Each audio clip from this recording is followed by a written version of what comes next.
enfant de la destinée. Lève-toi, taureau premier-né. Lève-toi, aigle royal. Lève-toi, aigle royal. Lève-toi, héritier de la paix. Et nous allons donner les enseignements de base du chrétien. Dans un catéchuménat, on reçoit l'enseignement de base d'un chrétien. Et le premier dimanche, nous avons parlé des 4 lois spirituelles. N'est-ce pas? Et c'est sur ces 4 lois spirituelles qu'est basée la foi chrétienne. La loi de l'amour, la loi du péché, la loi du pardon et la loi du salut. Et le dimanche passé, le pasteur Jacques nous a entretenu. Le pasteur Jacques nous a entretenu le dimanche passé sur notre foi. N'est-ce pas? Sur l'expression de notre foi. Comment nous exprimons notre foi. Et il nous a dit, maintenant que nous avons reçu Christ comme notre Seigneur et Sauveur, nous allons intégrer, nous allons exprimer notre foi. Et l'expression de la foi se fait de façon publique. Et la façon publique qui existe pour exprimer sa foi, c'est le baptême. Et il nous a dit ce que le baptême symbolisait. Le baptême symbolise la mort de ton ancienne vie et tu ressuscites avec une nouvelle vie en Christ. Ça veut dire que l'ancienne personne que tu étais est restée dans l'eau. Quand tu es relevé en étant une nouvelle personne. La nouvelle personne que tu es là, tu ne t'appartiens plus. Tu appartiens désormais au Seigneur Jésus-Christ. Tu vis pour faire plaisir au Seigneur Jésus-Christ. N'est-ce pas? Et il nous a dit comment est-ce que, il nous a dit pourquoi on doit se faire baptiser.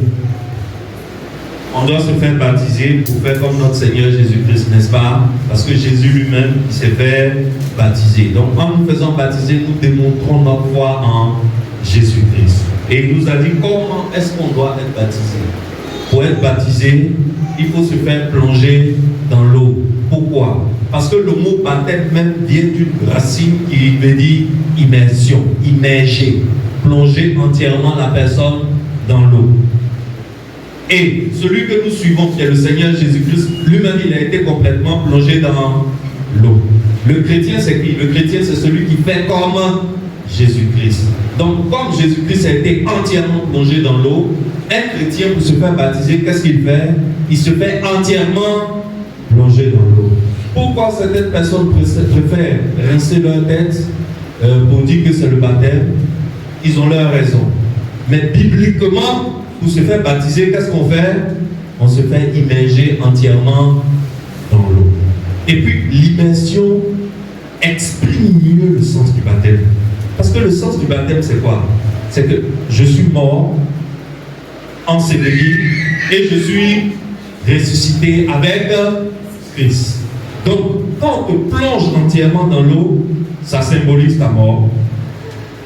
Ça symbolise ton ensevelissement. C'est pour cela qu'on te garde une demi-seconde sous l'eau pour symboliser ton ensevelissement. Et on te ressort de l'eau. Ça veut dire que tu es ressuscité avec Christ.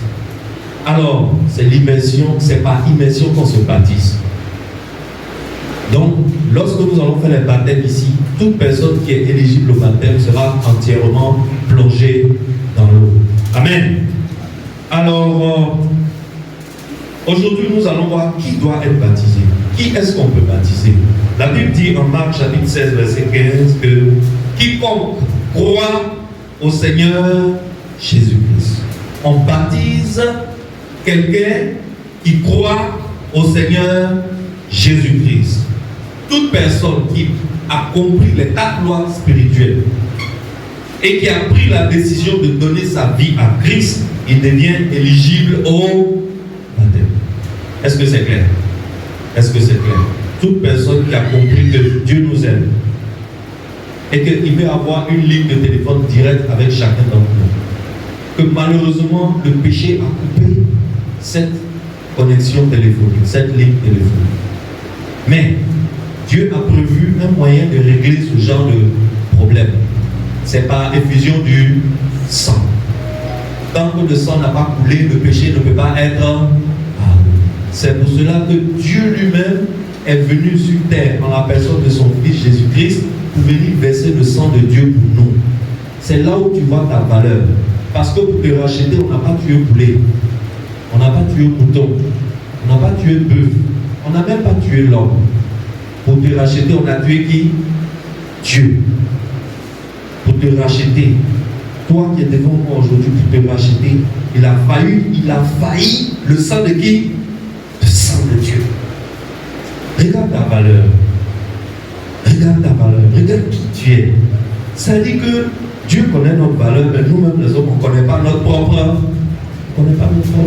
C'est cela, nos petites filles, là, elles s'en vont, elles écartent comme ça, de l'est à l'ouest, à cause des 20 000. Souvent à cause des poulets. Puis bien, regarde, on t'a acheté avec le sang de Dieu. Yeah. Mon ami, on est en train de parler de quoi? Il a fallu le sang de Dieu pour te racheter. Et puis c'est toi, tu te prends façon. Mais tu n'es pas façon.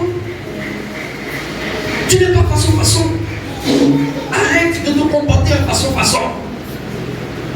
Ne prends pas tes bagages, tu es allé rester chez garçon parce qu'il t'a souri, il t'a dit je t'aime. Laisse-le venir te chercher. Hein? Tu coûtes cher. Ton prix est élevé. Et celui qui a compris ça rentre dans la voie qu'on appelle le salut. Le salut, c'est que Dieu a prévu que toute personne qui croit au Seigneur Jésus-Christ et qui rentre dans son plan ne mourra plus, mais aura la vie. Il ne vient plus il a la vie éternelle, il ne vient plus en jugement. Et il est passé de la mort à la vie. À partir de ce moment-là, quand tu crois à ça et que tu acceptes ça, tu es éligible au baptême. Alors, le baptême, c'est une déclaration de foi, ce n'est pas une tradition. Faisons bien la différence entre ces deux choses. Si tu ne fais pas la différence entre le baptême comme l'expression de ta foi et le baptême comme une tradition, tu ne sais pas pourquoi tu t'es baptisé. Tu ne sauras pas pourquoi tu t'es baptisé. Le baptême, c'est une façon de dire, dans mon cœur, j'ai reçu Jésus, mais vous n'êtes pas au courant. Je vais vous annoncer publiquement qu'à partir d'aujourd'hui, je deviens quelqu'un qui suit Jésus. Donc le baptême, c'est une expression publique d'une décision privée. Alors le baptême, ce n'est pas une tradition. On ne dit pas à quelqu'un, tu as fait ton enfant, il a 3 mois, viens, on va le baptiser. Là, on est dans la tradition. Chez nous, c'est comme ça, on fait. Ça, c'est la tradition. Non. Le baptême, ce n'est pas une tradition. Le baptême, c'est l'expression de ta foi. Tu rends public une décision privée que tu as prise intentionnellement. Est-ce que quelqu'un me suit? C'est ça le baptême. Donc, toute personne qui prend cette décision en âme et conscience est éligible au baptême. Et qui doit te baptiser? Qui doit te baptiser? Nulle part dans la Bible, on nous a dit que quelqu'un doit être baptisé par quelqu'un qui est consacré ou bien quelqu'un qui a été ordonné. Qu'est-ce que ça veut dire? Ça veut dire que nulle part on a dit c'est un prêtre qui doit baptiser quelqu'un. Nulle part non plus on a écrit que c'est un pasteur qui doit baptiser quelqu'un. Nulle part. Ce n'est pas écrit dans la Bible. Et nous faisons ce que Jésus a fait. Nous faisons ce qui est écrit dans la Bible. Donc, qui doit te baptiser? On a remarqué que Jésus lui-même, là, il a organisé des cérémonies de baptême Mais en réalité, Jésus lui-même n'a baptisé personne. Tu as une fois entendu quelqu'un qui a été baptisé par Jésus? Non. Quand les gens se convertissaient, ils étaient baptisés par les disciples de Jésus. Jésus lui-même n'a baptisé personne. Donc il ne s'agit pas dans l'église du Seigneur Jésus-Christ qu'il faut un prêtre pour te baptiser, il faut un pasteur pour te baptiser, il faut un prophète pour te baptiser, il faut un bishop pour te baptiser. Le gars doit porter habit avec chapeau qui est long, il doit porter chaîne qui arrive ici, il doit avoir un bâton ecclésiastique, il doit avoir une grosse croix de Jésus au cou. Non. Nulle part dans la Bible. N'est-ce pas? Alors, si tu regardes un autre exemple dans la Bible, l'exemple de Paul, Paul, il a gagné beaucoup plus de disciples que la plupart des autres apôtres, n'est-ce pas? Il a gagné beaucoup de disciples. Mais on peut aisément compter le nombre de personnes que Paul a baptisées. Très peu. Le nombre de personnes que Paul a baptisées ne dépasse pas 5. On dit Actes des apôtres. Est-ce que tu vois? Donc, je suis en train de te faire comprendre que je vais lire 1 Corinthiens chapitre 14 verset 17. Il est dit: je rends grâce à Dieu de ce que je n'ai baptisé aucun de vous, excepté Crypsus et Gaius, afin que personne ne dise que vous avez été baptisés en mon nom. Est-ce que vous comprenez le français? Paul dit: merci Seigneur, la plupart d'entre vous qui êtes devant moi là, ce n'est pas moi qui vous ai baptisé. J'ai seulement baptisé un gars qui s'appelle Crypsus et un autre qui s'appelle Gaius. Comme ça, demain vous n'allez pas dire que vous avez été baptisé au nom de Paul. Est-ce que vous voyez? Demain vous n'avez pas dit que vous avez été baptisé au nom de Paul. Alors, si le baptême était seulement réservé au bishop et que c'est le pasteur ou bien le, je ne sais pas moi, le prophète ou bien le prêtre lui-même qui doit baptiser quelqu'un, Paul allait baptiser la plupart des gars qu'il a gagnés, n'est-ce pas? Il allait baptiser lui-même, mais il ne les a pas baptisés.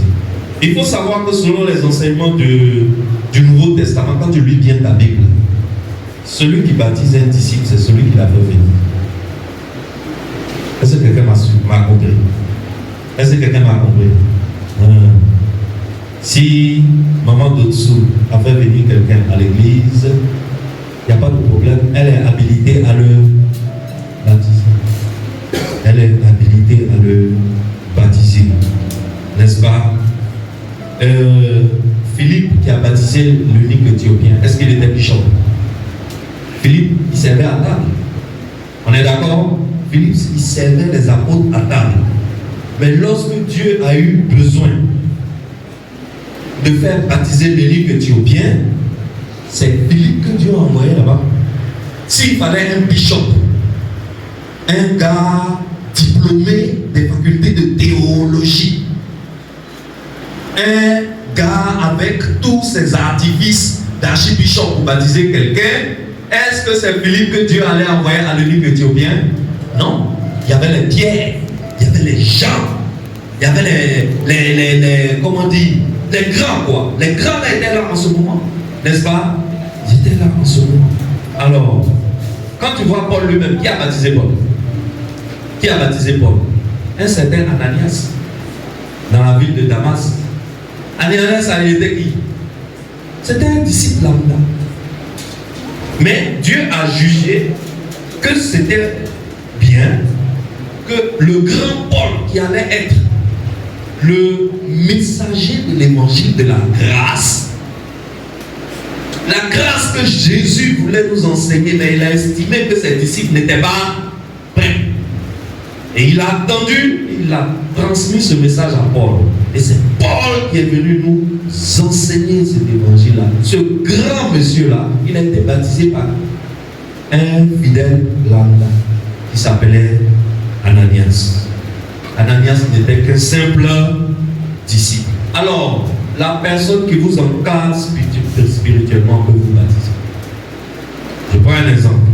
Mon ami Alexis ici, si c'est Bishop Esso qui lui fait, qu'il a encadré spirituellement avec le 101, le jour de son baptême, Bishop Esso baptise allez-y, simplement. Voici Prisca qui est là. Elle a envoyé son invité. Le jour où son invité veut se baptiser, il n'y a pas de prise de tête. Prisca, viens dans l'eau. Viens baptiser ton gars. Est-ce que quelqu'un me voit, me suit?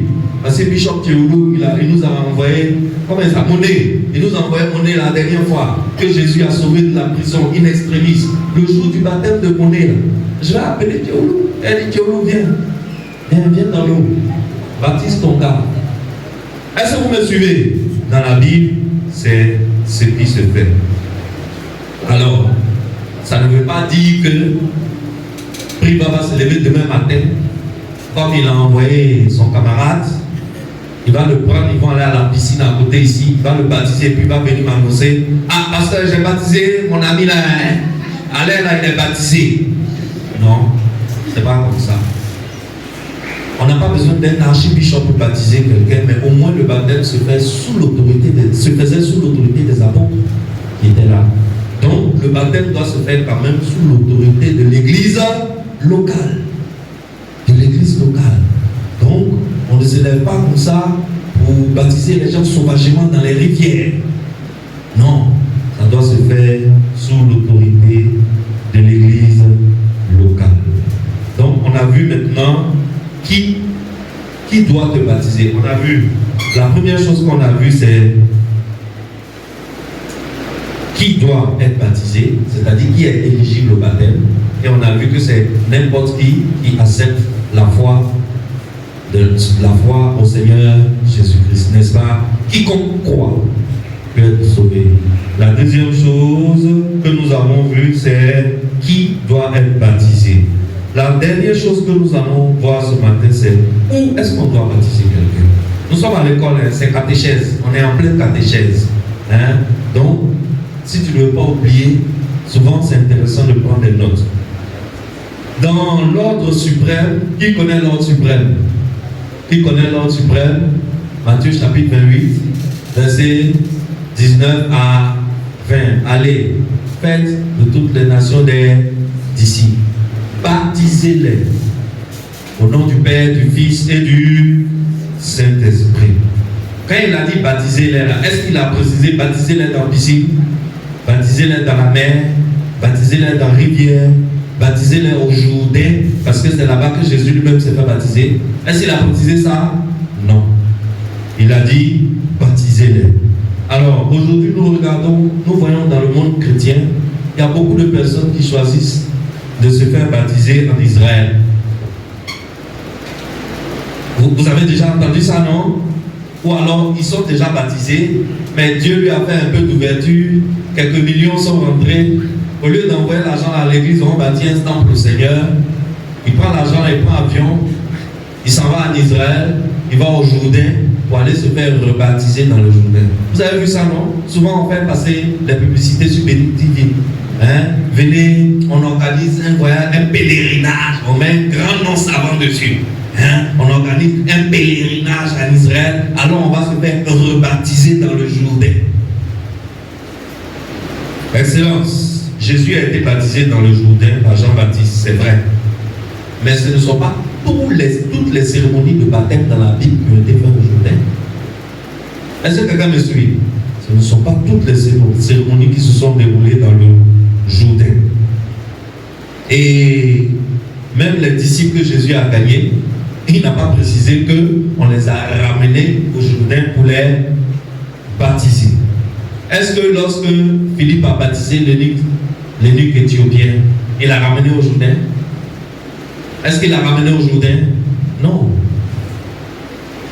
L'eunuque éthiopien a compris les 4 lois spirituelles. Quand il a fini de comprendre les 4 lois spirituelles, il a demandé à Philippe, mais dans ce cas, moi j'accepte ce Jésus-là, je veux le suivre. Qu'est-ce qui m'empêche d'être baptisé? Philippe dit rien. Il dit, bon, voici un peu d'eau au bord de la route là, est-ce qu'on ne peut pas me baptiser là en même temps? Philippe dit, pas de problème. Ils ont arrêté leur char, ils sont descendus, ils sont rentrés dans la mare, il a baptisé l'eunuque éthiopien. L'histoire nous enseigne que c'est le premier Africain noir à être baptisé, à avoir reçu la foi chrétienne, ce eunuque éthiopien. Est-ce que vous voyez? Et il a été baptisé au bord de la route là. On ne l'a pas pris pour le retransporter au Jourdain. Donc je vais dire à quelqu'un ici, si tu as un peu d'argent, si un peu d'argent rentre, au lieu de faire pèlerinage pour aller en Israël pour te faire baptiser là. Pardon, viens, on va te baptiser à la piscine Dominique Ouattara ici. Mais on a besoin de l'argent là, parce qu'on est en train de construire un temple. On a besoin de l'argent. Il ne faut pas payer billet d'avion pour aller te faire baptiser au Jourdain. C'est totalement inutile. Ça n'a pas de sens. On peut baptiser quelqu'un n'importe où. Paul lui-même là, le jour où Paul s'est baptisé à Damas, est-ce qu'on l'a ramené au Jourdain? On n'a pas ramené au Jourdain. Amen. Donc voilà un peu nos cours de ce matin. Alors, retiens que ce matin, nous avons appris 3 choses. Qui doit être baptisé? C'est une question. Qui peut me répondre? Qui doit être baptisé? Oui, mon fils. Celui qui croit au Seigneur Jésus-Christ. Quiconque croit au Seigneur Jésus-Christ. Quiconque croit au Seigneur Jésus-Christ. Quiconque croit que sans effusion de sang, il n'y a pas de pardon. Et que pour nous pardonner, il a fallu que le sang de Jésus verse à la croix. Donc, à partir d'aujourd'hui, ce Jésus-là, moi, j'accepte de le suivre. C'est fini. Tu viens, nous, on va te baptiser. N'est-ce pas? Dans des églises, on fait beaucoup de baptêmes. On va te faire des mois, et puis un jour, on va dire tu es dit. Parce qu'on va faire concours. On va dire tu es concours, examen. On va dire tu es dit. Nous, à la destinée, on ne fait pas ça. Tu sais, à la destinée, quand tu viens, le prochain programme de baptême qui est là, quand tu as reçu Jésus, on te met là, on te baptise. Parce que dans la Bible, il n'y a pas beaucoup de baptême. Les gens étaient baptisés le jour où ils avaient reçu Christ, sur place. Regardez à la Pentecôte de l'an 33, les 3000 personnes qui ont reçu Christ. On les a baptisés le lendemain. On les a baptisés quand?